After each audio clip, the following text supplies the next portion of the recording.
नसीहत ये भागवत जी को देनी पड़ी कि जैसे आपने अभी जिक्र भी किया कि नड्डा जी ने जो बोल दिया था कि अहंकार या स्वयं को भगवान मान लेना, ये बहुत बड़ी बात उन्होंने कही थी। विजय जी, आप मुझे ये बताइए, अब एक बहुत इस वक्त की आलोचना जो हो रही है कि चुनावों के बाद से सरकार बैकफुट पे है, या और जो लोग खुल के कह रहे हैं कि वो विपक्ष के एजेंडे से इतना डर गई है कि उन्हीं को लागू करने में लग गई है, या वो अपनी बात रख ही नहीं पाती, 2 दिन के अंदर विड्रॉ हो जाता है। क्या है ये, दबाव में आ गई क्या सरकार?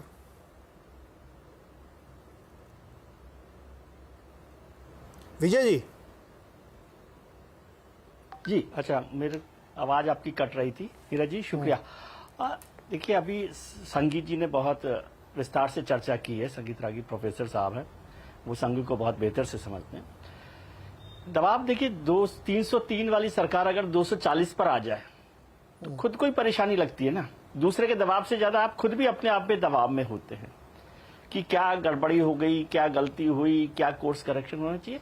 तो उसके बाद सबसे पहला काम क्या होना चाहिए समझदारी का, कि कोर्स करेक्शन किया जाए और डायग्नोज किया जाए, डायग्नोज करके कोर्स करेक्शन किया जाए।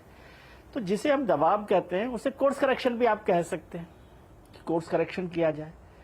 पिछली बार में, पिछले 10 साल में और अभी में एक बड़ा बदलाव जो आया है वो चुनावी नतीजों के साथ साथ ये भी आया, उसका साइड इफेक्ट, कि अब ये जो सरकार है, मौजूदा सरकार जो है, वो गठबंधन की सरकार है। गठबंधन की सरकार को अभी पिछले 10 साल में ये अनुभव नहीं था कि मतलब मोटे तौर पर कि गठबंधन के क्या रिपरकशंस होते हैं, क्या मुश्किलात होते हैं, क्या परेशानी होती है। जो वाजपेयी साहब ने बहुत महसूस किया था 98 में, 98 टू 99 खासतौर से, 99 टू 2004 भी, कि हर दिन कुछ ना कुछ गांठ लगी रहती थी। ठीक है, ममता, समता और जो है जयललिता लगातार चलती रहती थी, बहुत सारे लोग चलते थे। तो वो जो एक्सपीरियंस है अब वो पहली बार हो रहा है। 10 साल की सरकार में ये नहीं था।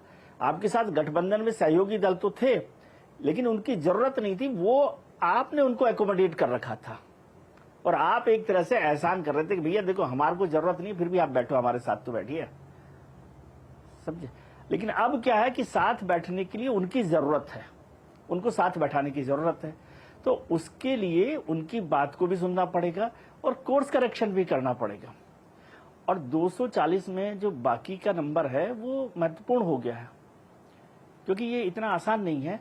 और अभी ऐसा कोई संभावना नहीं लग रही कि आप कोई किसी दूसरे सहयोगी को एक नया चेहरा और लेकर आ जाए। तो बेहतर है कि आप दूसरों की बात को सुने, समझे और कोर्स करेक्शन करें, या आपके हिसाब से कहें कि दबाव में आ जाए तो फैसले को बदल लें। जैसे निर्मला जी ने कहा कि जरूरत होती है तो जरूरत के हिसाब से बदलना पड़ता है, तो इसमें भी क्या बुराई है अगर जरूरत लग रही है। और सहयोगियों की बात को मानना मुझे दबाव नहीं लगता, बल्कि मैं एक डेमोक्रेटिक सिस्टम मानता हूं कि यदि आपके साथ जो लोग हैं, जो आपकी सरकार चलाने में मदद कर रहे हैं, वो आपको जो सहयोग दे रहे हैं, तो उनकी बात को भी मानना चाहिए। अभी वो स्थिति नहीं आई है जो वाजपेयी सरकार में थी 98 में, कि जो आप बीजेपी का पूरा बेसिक जो थे एजेंडा, उसको आपने बैक बर्नर पर रख दिया था, ठंडे बस्ते में डाल दिया था। मोदी सरकार के साथ ये स्थिति नहीं है। वो आज भी 1 नेशन 1 इलेक्शन की बात कर रही है, वो यूनिफॉर्म सिविल कोड की बात कर रही है, वो वक्फ बोर्ड की बात कर रही है। तो इसका मतलब वो अपने एजेंडे के साथ चल रही है और ये मैसेज दे रही है, जिसे हम दबाव कह रहे हैं। आप सोचिए, वक्फ बोर्ड का मसला, इसको समझिए, इसकी पॉलिटिकल वो क्या है।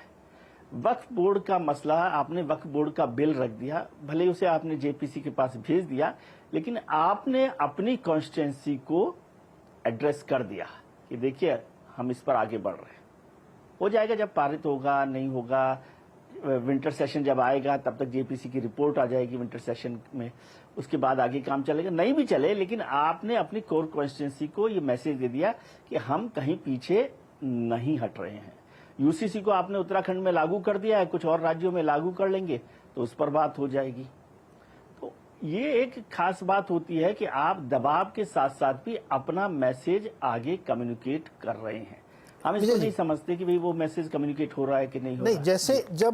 जैसे यूटर्न की बजाय कोर्स करेक्शन ज़्यादा अच्छा और डेमोक्रेटिक वर्ड लगता है। जब आप कोर्स करेक्शन कहते हैं तो हाइंडसाइट में आप ये मानते हैं कि पहले आप गलत थे, कि आप स्वीकार कर रहे हैं कि आपने पहले जो फैसले लिए या ले रहे थे, ये जो आपके तौर तरीके थे वो गलत थे, अब आप सही हैं इसीलिए आप कोर्स करेक्शन कर रहे हैं। दूसरा प्रश्न यहाँ पे इसी के साथ जुड़ता ये है, जो संगीत रागी कह रहे थे कि आरएसएस के एजेंडे को बीजेपी ने लगाया, उससे वो खुश थे, वो तो भूरी भूरी प्रशंसा कर रहे थे। अब उस एजेंडे को आप पूरा नहीं कर सकते क्योंकि आपने कोर्स करेक्शन कर लिया है। वाजपेयी गवर्नमेंट का आपने उदाहरण दिया। वाजपेयी गवर्नमेंट के कुछ आलोचक कहते हैं ये कि वो हारे इसलिए कि वो उस एजेंडे से विलग हो गए थे। वो एक क्या कहते हैं, कांग्रेस टाइप की सरकार चला रहे थे जिसकी वजह से हार गई। 2004 में शाइनिंग इंडिया हार गया। तो फायदा क्या हुआ आपके इस कोर्स करेक्शन का? कोर्स करने से यही तो मैंने एक फर्क आपको बताया कि वाजपेयी सरकार ने उन सब एजेंडा को बैक बर्नर पर रख दिया, लेकिन मोदी सरकार अभी उनको बैक बर्नर पर नहीं रख रही। वो अपने एजेंडा के साथ खड़ी हुई है और जरूरत हो रही है तो कोर्स करेक्शन करना होता है ना। मतलब जब सहयोगी है तो आप ये तो नहीं कह सकते कि नहीं उनकी कोई बात है उसको नहीं मानेंगे, और इसको ये कहना कि वो गलती पर थे नहीं है। कई बार जरूरत है, हो सकता है आप सही भी हों या आपको लगता है कि सही है, तब भी आपको दूसरे की बात माननी पड़ती है। वो स्थिति गठबंधन सरकार की है। ये गठबंधन के धर्म को समझने की बात है कि उसको अभी तक हम नहीं समझ रहे थे। मतलब मोदी सरकार या जो बीजेपी सरकार है वो उसको उस तरह से नहीं ले रही थी सीरियसली। अब समझ में आती है बात कि कोर्स करेक्शन करना ही पड़ेगा, क्योंकि आप जिनके साथ बैठे हैं उनकी वजह से बैठे हैं। पहले आप उनकी वजह से नहीं बैठे थे, पहले वो आपकी वजह से बैठे थे। और आरएसएस को भी ये समझ आती है बात कि कुछ स्थितियां बदली हैं, कुछ बदलाव हुआ है, तो उसके साथ थोड़ा काम करना पड़ेगा। लेकिन इस बात को मैं फिर से जोर दे रहा हूं, स्ट्रेस दे रहा हूं कि वो बैक बर्नर पर रखना और यहां कोर्स करेक्शन करना। और कोर्स करेक्शन का मतलब भी आप अपने कोर कॉन्स्टिट्यूंसी को मैसेज दे रहे हो कि भैया हम कहीं इधर उधर नहीं हो रहे हैं, हम इस पर काम कर ही रहे हैं, हम वन नेशन वन इलेक्शन पर काम कर रहे हैं। हम कह रहे हैं कि बटेंगे तो कटेंगे, समझे? तो ये एक जो मैसेज है वो कोर्स थोड़ा सा फाइन लाइन है, थोड़ी बारीक लाइन है। इसको आप इस तरह से समझिए कि बारीक लाइन है कि आप सब बातों को वहां तक ले जा रहे हैं। इसको ये कह देना पूरी तरह से कि गलत है। अच्छा, सबसे जरूरी चीज क्या है? सबसे जरूरी चीज है कि सरकार में रहे ना। सरकार के बिना तो कोई कोर्स करेक्शन की भी मौका नहीं मिलेगा। तो सबसे जरूरी चीज है कि सरकार में रहें और सरकार में रहकर जितना मैक्सिमम हो सकता है वो करें, और उस काम को करने की कोशिश हो रही है। आरएसएस वहां पर मौजूद है तो वो आपको थोड़ा सा समझाता रहता है कि भाई थोड़ा इतना बैंड होने की भी जरूरत नहीं है, या इस काम पर ज्यादा जोर देना है। ये बात ठीक हो सकती है कि आरएसएस जो है वो डे टू डे जो काम है उसमें करेक्शन नहीं करता या उस पर नहीं करता, लेकिन वो एक बात तो समझ लीजिए कि वो नीति निर्धारक है आपका।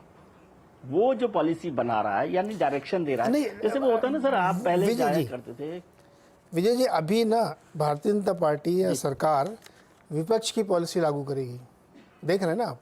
धीरे धीरे वो खेल उस तरफ बढ़ता हुआ दिख रहा है क्योंकि दबाव बहुत ज़्यादा है, इसीलिए मैं इस बात चर्चा कर रहा। अभी